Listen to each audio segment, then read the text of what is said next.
Hello guys, welcome back to a new analysis video जहां पे हम निफ्टी 50, सेंसेक्स और बैंक निफ्टी तीनों का एनालिसिस करने वाले हैं क्योंकि नया मंथ भी हमारा स्टार्ट होने वाला है, साथ ही नया वीक भी स्टार्ट होगा। किस तरह से अपकमिंग वीक हमारा परफॉर्म कर सकता है वो भी हम डिस्कस करेंगे और मंथली कैंडल हमें क्या बता रही है उसके बारे में भी हम डिस्कशन करने वाले हैं। सबसे पहले डिस्कशन स्टार्ट करते हैं निफ्टी 50 के मंथली टाइम फ्रेम चार्ट से। तो यहाँ पे आपको kind of tweezer bottom pattern बनता हुआ नजर आएगा जहां पे मार्केट कंटिन्यूअस फॉल करता हुआ आया। एक जो लास्ट यहाँ पे बड़ी सी रेड कैंडल बनी थी उसके सेम साइज की या उससे बड़ी अगर कैंडल बन जाती है अपोजिट कलर की तो वहां पे ट्विजर बॉटम पैटर्न कंप्लीट होता हुआ नजर आता है। इसके बाद हमें ऐसा माना जाता है कि मार्केट अगर यहां से ऊपर निकलता है तो एक अच्छा मूव दे सकता है अपसाइड पे। और ये पैटर्न कब फेल होता हुआ नजर आएगा? जब तक कि मार्केट, जैसे आप देखेंगे ये जो ग्रीन कैंडल बनी है इसका 50-60% मार्केट होल्ड कर रहा है, तब तक हम ये मानेंगे कि ये पैटर्न जो है इंटैक्ट है। एक्टिव कब होगा? जब मार्केट इसके ऊपर निकलना चालू करता है तो उस केस में ये पैटर्न एक्टिव हो जाएगा, फिर यहाँ पे हमें बाइंग की अच्छी अपॉर्चुनिटी देखने को मिल सकती है। इसके साथ अगर आप इसको इस तरह से ना देखें तो kind of inside candle pattern भी आपको यहाँ पे देखने को मिलेगा। तो उसमें भी अगर मार्केट अपना हाई ब्रेकआउट करता है तो भी हमें बाइंग के साइड पे प्लान रखते हुए चलना होगा अपकमिंग पूरे मंथ के लिए।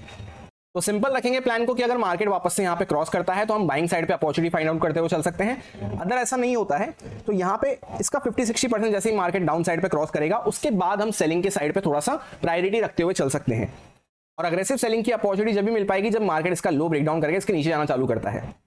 अब वीकली टाइम फ्रेम को भी अगर हम देखते हैं तो यहाँ पे आपको देखने को मिलेगा काइंड ऑफ एक ट्रेंड लाइन टाइप चलती हुई आ रही थी जहां पे market lower highs lower lows बनाता हुआ चल रहा था। इसके बाद आप देखेंगे तो एक स्ट्रॉन्ग बुलिश कैंडल बनाई, उसके बाद मार्केट ने काइंड ऑफ पॉज कैंडल यहाँ पे बनाई है, या हम ऐसे कह सकते हैं कि gravestone doji type candle हमें देखने को मिल रही है।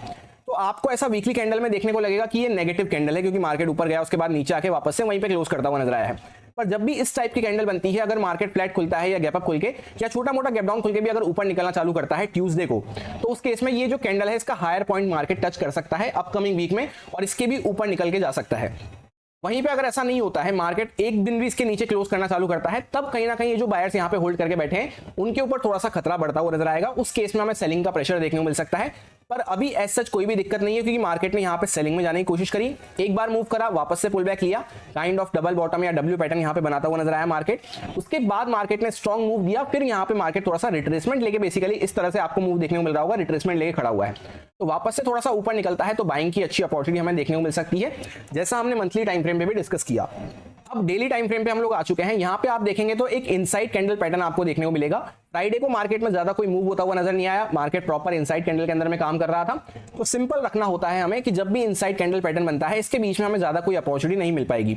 वैसे भी बीच में यहाँ पे 500 का साइकोलॉजिकल लेवल आने वाला है, तो हम क्या करेंगे, या तो मार्केट थोड़ा सा गैप अप खुलता है, फ्लैट खुल के ऊपर निकलता है, या छोटा मोटा गैप डाउन खुल के भी ऊपर निकलता है।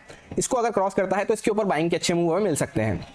वहीं पे ऐसा नहीं होता है, मार्केट या तो इसका लो ब्रेकडाउन करना चालू करता है, तब हमें कहीं ना कहीं छोटे मूव पहले सेलिंग में प्लान करने होंगे क्योंकि मार्केट ने अच्छी रैली यहां से दी, उसके बाद मार्केट थोड़ा सा रिट्रेसमेंट वगैरह थोड़ा सा होल्ड कर रहा है, थोड़ा सा पुल बैक लेता हुआ नजर आ रहा है, एक बेसिकली कंसोलिडेशन फेज यहां पे चल रहा है।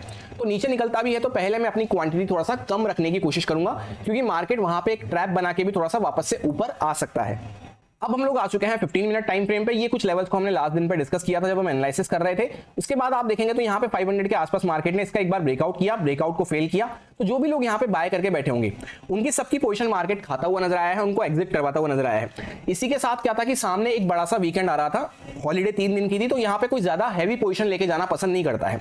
तो जिन्होंने भी बाइंग करने की कोशिश करी भी होगी, जैसे यहाँ पे किसी ने बाय करा, उसके बाद मार्केट होल्ड कर रहा था, यहाँ पे भी बाय करा, तो उनको सबको मार्केट ने हटाया, फिर वापस से बाइंग करने की कोशिश करी, फिर मार्केट ने हटाया, फिर वापस से तीसरी बार बाइंग करने की कोशिश करी, शार्प मोमेंटम भी हुआ, 500 का ब्रेकआउट भी हुआ, पर उसके बाद भी मार्केट ब्रेकआउट फेल करके शार्प सेलिंग दिखाता हुआ नजर आया है। तो जैसे मार्केट फ्लैट खुल जाता है या वापस से गैप अप खुल जाता है, उस केस में हम कुछ बाइंग में प्लान रखते हुए चल सकते हैं। ऐसा क्यों है? क्योंकि फ्लैट खुल के भी मार्केट एक दिन पहले ऊपर जाने की कोशिश करा पर नीचे आता हुआ नजर आया, तो अगर वापस से निकलता है तो हम बाइंग में प्लान रखते हुए चल सकते हैं। गैप अप में इसलिए क्योंकि यहाँ पे जो सेलर्स वगैरह आए हैं ये ट्रैप हो सकते हैं, बायर्स को ऑलरेडी मार्केट हल्का कर चुका है, तो वापस से अपॉर्चुनिटी है कि मार्केट अगर ऊपर निकलता है तो ज्यादा लोगों के पास यहाँ पे बाइंग की पोजीशन नहीं होगी, मार्केट उस साइड पे जा सकता है। गैप डाउन में ऐसा रहेगा कि अगर मार्केट गैप डाउन खुल जाता है तो थोड़ा 2 से 5 मिनट हमें वेट एंड वॉच करना है, उसके बाद हम डिसीजन प्लान कर सकते हैं। अगर मार्केट वापस से थोड़ा ऊपर आ जाता है तब हम वहां पे बाइंग में प्लान रखते हुए चल सकते हैं। बस गैप डाउन में हमें ये ध्यान रखना है, या जैसे ये लेवल अगर ब्रेकडाउन होता है तो इसके नीचे हमें थोड़ा सा वेट करना है, उसके बाद भी 25% से सेलिंग हम प्लान करते हुए चल सकते हैं गैप डाउन, और अगर नीचे निकलता है उस केस में, क्योंकि जैसे मैंने आपसे कहा एक अच्छी रैली थी, उसके बाद मार्केट ने रिट्रेसमेंट वगैरह लिया, होल्ड किया, कंसोलिडेशन फेज में गया, तो अभी नीचे निकलता भी है तो थोड़ा सा ट्रैप बना सकता है मार्केट सेलर्स के लिए। तो उस केस में हम पहले थोड़ा सा डिफेंसिव अप्रोच रखते हुए सेलिंग वहां पे कर सकते हैं। अब हम लोग आ चुके हैं सेंसेक्स के चार्ट पे। इसका भी 15 मिनट टाइम फ्रेम पे अगर आप चार्ट देखेंगे, बाकी टाइम फ्रेम पे सारा चार्ट इसका सेम सा रहता है, निफ्टी 50 जैसा। कल इसकी एक्सपायरी होने वाली है, तो यहाँ पे भी सेम सा चार्ट है। मार्केट फ्लैट खुल के सेलिंग में गया, ऊपर नीचे करता हुआ वहीं पे इनसाइड कैंडल टाइप में यहाँ पे क्लोज करता हुआ नजर आया है। और जो सपोर्ट लेवल हमने डिस्कस किया था डॉट मार्केट, उसी पे सपोर्ट लेके एक बार मूव दिया। जो बायर्स वगैरह आए थे उनको वापस से हल्का किया, फिर वापस से अगर मार्केट जैसे फ्लैट खुलता है, गैप अप खुलता है, ऊपर निकलता है, तो हम बाइंग में प्लान रखते हुए चल सकते हैं। यहाँ पे एक साइकोलॉजिकल लेवल 500 का भी हमें देखने को मिल रहा है, इसके नीचे ही मार्केट ने क्लोज किया है, तो सेलर्स की पोजीशन यहाँ पे होगी। तो इनको मार्केट अगर टारगेट करता है, उस केस में हमें बाइंग का अच्छा मूव देखने को मिल सकता है। वैसे भी जैसे बड़ा सा वीकेंड सामने आ रहा था, हॉलीडे सामने आ रही थी, तो ज्यादा लोग यहाँ पे जो बाय करे भी होंगे वो अपनी पोजीशन से एग्जिट कर गए होंगे, प्रॉफिट बुक कर गए होंगे, तो ज्यादा बायर्स वगैरह हो सकता है यहाँ पे ना हो। फिर भी अगर यहाँ पे हमें सावधानी बरतते हुए अगर मार्केट को सेलिंग में जाना है, तो उसमें अगर जैसे मार्केट नीचे निकलता है या डायरेक्टली गैप डाउन वगैरह खुल जाता है, उसमें हम 2 से 5 मिनट रुकने के बाद वेट एंड वॉच करके थोड़ा सा या तो मार्केट ऊपर आ जाए तब बाय कर सकते हैं, या फिर थोड़ा नीचे निकलने के बाद छोटी क्वांटिटी इस लेवल वगैरह के ब्रेकडाउन होने के बाद 25% क्वांटिटी से सिर्फ हम यहाँ पे सेलिंग करते हुए चल सकते हैं। ये मेरा कंप्लीट प्लान बन रहा है सेंसेक्स की एक्सपायरी के लिए। बाकी लेवल्स वगैरह सारे वही हैं, काफी परफेक्टली वर्क करते हुए नजर आ रहे हैं। अब हम लोग आ चुके हैं बैंक निफ्टी के चार्ट पे। सबसे पहले मंथली कैंडल पे यहाँ पे नजर डालते हैं, तो 3 दिन बैक टू बैक, यहाँ पे 3 month back to back fall करने के बाद एक स्ट्रॉन्ग बुलिश कैंडल हमें देखने को मिल रही है। तो इस बुलिश कैंडल के बाद हम ये तो नहीं सोच सकते कि मार्केट कंटिन्यू यहाँ पे गिर जाएगा। थोड़ा बहुत रिट्रेसमेंट वगैरह लेता है, थोड़ा पुल बैक लेता है, तो भी वो हमारे लिए एक बाइंग की अपॉर्चुनिटी बन सकता है, क्योंकि मार्केट अगर थोड़ा ऊपर निकलता है तो उस साइड पे हमें अच्छे मूव मिल पाएंगे। जैसे यहाँ पे अच्छा कंसोलिडेशन हुआ, थोड़ा सेलिंग में आया मार्केट, पर कोई स्ट्रॉन्ग कैंडल यहाँ पे मंथली टाइम फ्रेम पे क्लोज नहीं हुई, तो उसके बाद यहाँ पे बाइंग का अच्छा मूव होता हुआ नजर आ रहा है। तो वापस से मार्केट अगर ऊपर निकलता है तो एक फ्रेश ऑल टाइम हाई वगैरह भी मार्केट बना सकता है आने वाले महीनों में। सेलिंग हम अग्रेसिव होकर जब भी कर सकते हैं, या सेलिंग के बारे में जब भी सोच सकते हैं, जब इस कैंडल का 50-60% लेवल मार्केट क्रॉस कर देता है। अब बात करते हैं यहाँ पे वीकली टाइम फ्रेम पे, तो आपको देखने को मिलेगा कि मार्केट ने एक अच्छा मूव दिया। उसके बाद जहां पे ये हमारा स्ट्रगल वाला एरिया था, यहाँ पे फंसने वाला एरिया था, उसी के आसपास मार्केट थोड़ा सा भी रुका हुआ है।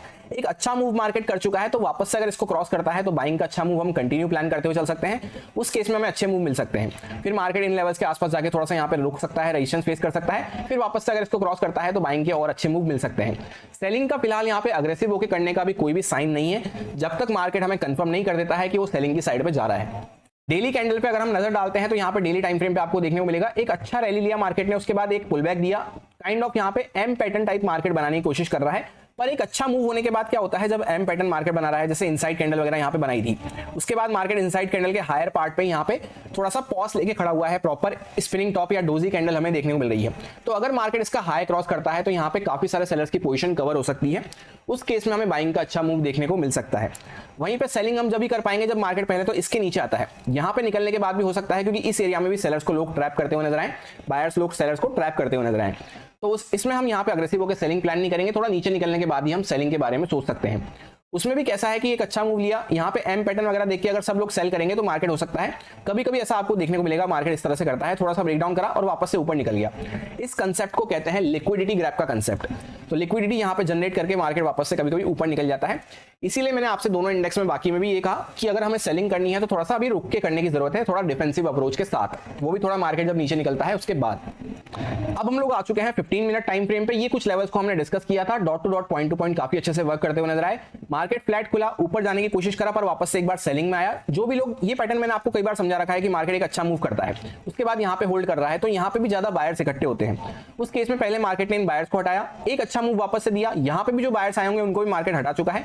उसके बाद एक्जैक्टली मार्केट ने 500 के आसपास सपोर्ट ले रखा है। तो अगर मार्केट जैसे वापस से गैप अप खुल जाए, या यहाँ पे जैसे छोटा मोटा गैप डाउन खुल के वापस से मार्केट ऊपर निकलता है, तो हम बाइंग में प्लान रखते हुए चल सकते हैं। फ्लैट का केस उतना अच्छा तो नहीं है, पर फिर भी प्रोबेबिलिटी को देखते हुए, क्योंकि फ्लैट में ऐसा है 500 का साइकोलॉजिकल लेवल है, या तो छोटा गैप डाउन खुल के वापस रिक्लेम करे तब बाइंग के लिए अच्छा है, या फिर डायरेक्टली अच्छा गैप अप खुल जाए तब बाइंग के लिए अच्छा है। उसमें कैसा है, ये सेलर्स लोग डायरेक्टली ट्रैप होते हुए नजर आ जाएंगे, तो हमें बाइंग का अच्छा मूव देखने को मिल सकता है। पर फिर भी अगर फ्लैट खुल जाता है, तो एक दिन पहले क्या हुआ, फ्लैट में ऊपर जाने की कोशिश करा पर सेलिंग में आ गया, तो वापस से अगर ऊपर निकलता है तो हम बाइंग में ही कुछ प्लान करते हुए चल सकते हैं, प्रोबेबिलिटी को देखते हुए।